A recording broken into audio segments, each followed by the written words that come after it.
Marlène, Marco et Jean-Claude sont heureux, une fois de plus, de te présenter la parole de Dieu. Aujourd'hui, notre thème est ni d'or, ni de perles.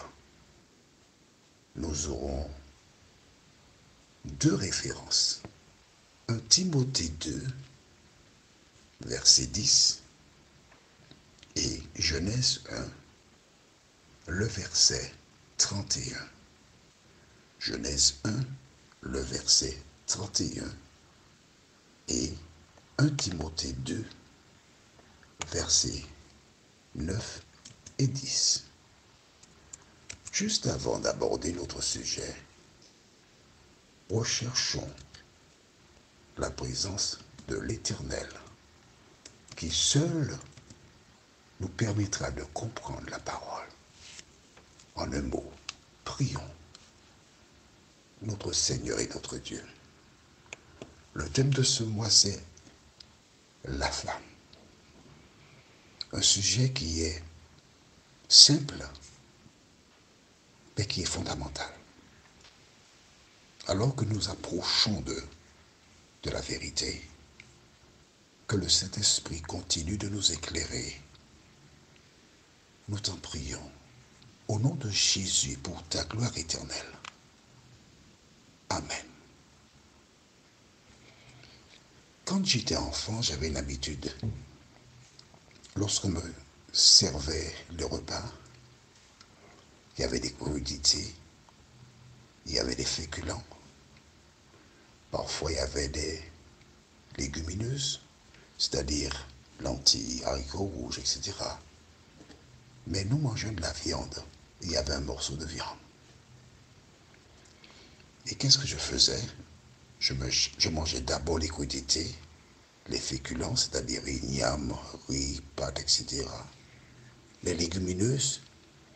Et je conservais toujours la viande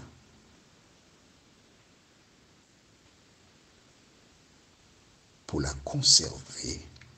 Je la consommais en dernier.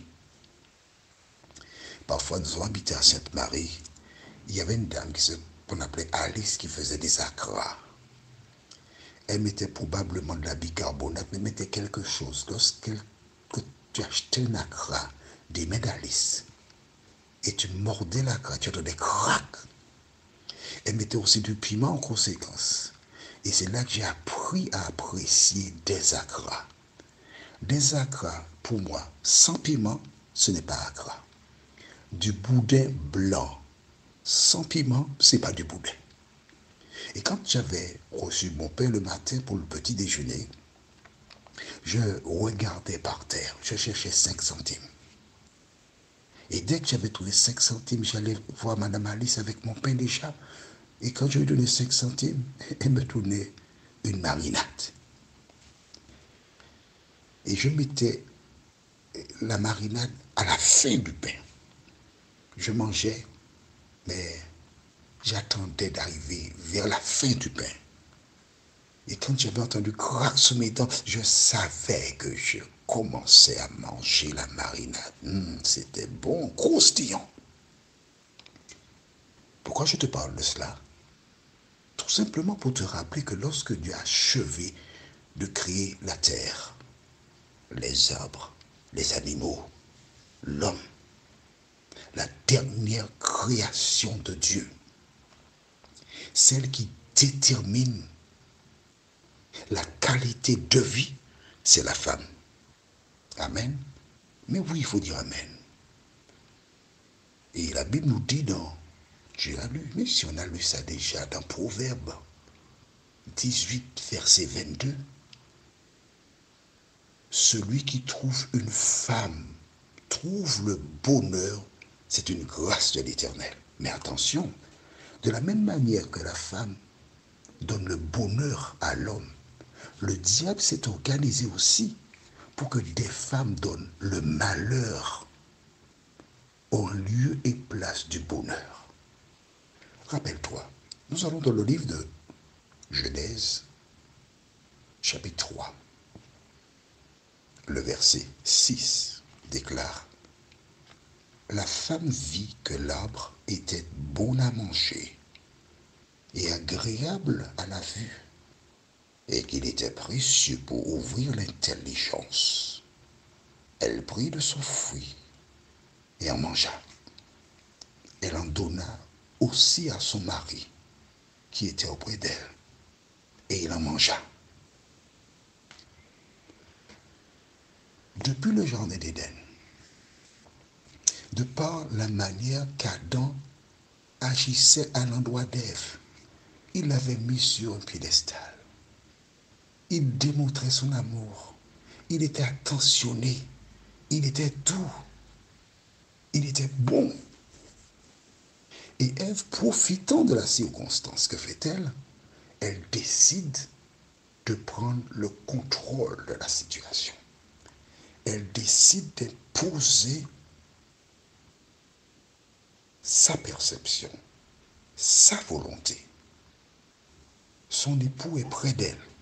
Elle entend le serpent parler. Et que fait-elle? Elle prend la parole. C'est elle qui ouvre les débats. Elle n'invite pas son époux à participer à l'échange. Elle ne demande pas à Adam, mon amour, que penses-tu? Non, elle fait ses affaires. Alors je m'adresse à 3 femmes aujourd'hui. 3 qui m'écoutent, ne fais pas ça. Ne fais pas cela. Si tu veux prendre des décisions seul, tu n'as qu'à rester seul. Tu ne te maries pas. Tu es célibataire, tu fais ce que tu veux. Mais lorsque tu es marié, tu ne peux pas imposer ta volonté. Et c'est ce qu'elle fit. La femme qui, dans un premier temps, était une source de bonheur pour Adam, que s'est-il passé? Elle est devenue une source de malheur pour Adam. Pourquoi? Parce qu'elle a décidé de prendre des décisions seule. Femme, si jusqu'à présent tu agissais ainsi, je t'invite à relire la parole. Et si tu es intelligente, attention, il y a des femmes qui sont sottes, hein? Oui, mais il y a des femmes intelligentes. Merci Seigneur. Si tu es intelligente, si tu reconnais que tu avais ce fonctionnement, commence par demander pardon à Dieu. Demande-lui de t'aider à changer. Et ensuite, tu vas en toute humilité. Tu dis à ton époux, écoute chérie, par le passé, j'ai eu un comportement qui ne rendait pas gloire à Dieu. Je reconnais. Je regrette. Je te demande pardon. Je te demande de prier pour moi, afin que Dieu m'aide. De telle sorte que dorénavant, avant de prendre une décision, je vais échanger avec toi et c'est ensemble que nous prendrons des décisions. Que penses-tu? Tu veux réfléchir? Réfléchis, d'accord. Lorsque Dieu a créé le monde, qu'est-ce qui s'est passé? On va dans Genèse 1, verset 31. Genèse 1, verset 31 déclare, Dieu vit tout ce qu'il avait fait, et voici, cela était très bon. Ainsi, il y eut un soir, et il y eut un matin, ce fut le 6e jour. Lorsque Dieu a achevé son œuvre, il a regardé. Tout était parfait. Pourquoi? Parce que c'est le Créateur lui-même qui a fait l'homme et la femme. Et tout était parfait. Est-ce que c'est clair pour toi? Tu n'oublieras pas ça. Hein? Non. Alors nous allons dans le livre de 1 Timothée chapitre 2 et nous découvrons qu'il y avait des pratiques. Et Paul, écrivant à Timothée, a fait cette recommandation que nous trouvons dans 1 Timothée chapitre 2, les versets 9 et 10. Déclare, je veux aussi que les femmes vêtues d'une manière décente, pas montante, avec pudeur et modestie, ne se parent ni de tresse, ni d'or, ni de perles, ni d'habits somptueux, mais qu'elle se pare de bonnes œuvres, comme il convient à des femmes qui font profession de servir Dieu. Amen. Comme des femmes qui font profession, c'est-à-dire des femmes qui servent Dieu, en un mot. Comment les femmes qui servent Dieu doivent-elles s'habiller? Je relis verset 9. Je veux donc que les femmes, vêtues d'une manière décente, avec pudeur et modestie, ne se parent ni de tresses, ni d'or, ni de perles, ni d'habits somptueux. Je profite pour embrasser mes deux cousines, Arlette et Marie-Louise. Elle ne manque pas de me ramasser, elle me dit, oui, tu as parlé des femmes, tu as dit ça des femmes. Bon, moi, je ne dis rien des femmes, hein. C'est la Bible qui dit, femmes, ne vous parez ni d'habits somptueux, ni d'or, ni de tresses, et de vêtements décents. Il est arrivé à un certain moment que les femmes portent un certain vêtement qui montait, une sorte d'élastique. Et puis elles se battent pour faire le vêtement décent. Elles passent leur temps à faire descendre le vêtement qui monte. Ça descend, ça monte, ça monte, ça descend. Mais elles savent très bien que ce type de tissu, ça monte. En fait, elles portent ces vêtements pour dire, regarde-moi, regarde-moi, regarde-moi, regarde-moi. Les jeunes femmes chrétiennes ne s'habillent pas de manière indécente.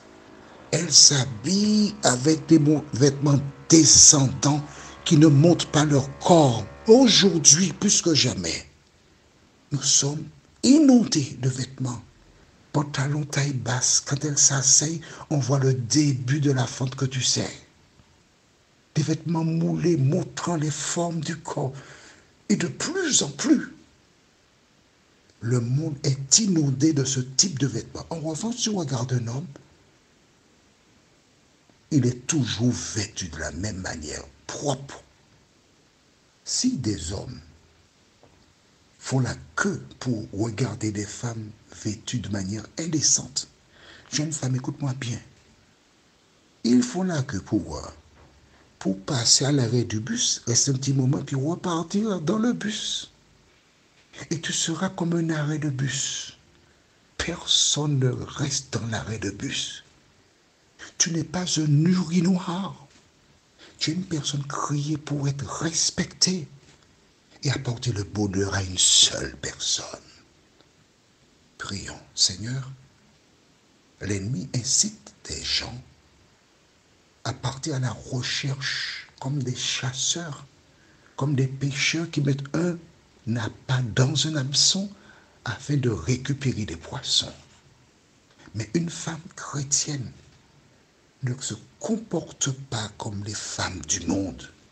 Une femme chrétienne ne s'appuie pas sur sa beauté physique pour trouver un homme. Une femme chrétienne s'appuie sur Jésus de Nazareth. Seigneur, merci de continuer de bénir tes enfants et les garder. Nous t'avons prié au nom de Jésus pour ta gloire éternelle. Amen. Notre prochaine étude s'intitule « Les saintes femmes ». La référence, c'est 1 Pierre 3, versets 1 à 5. Les saintes femmes, 1 Pierre 3, versets 1 à 5. Il me tarde de te retrouver.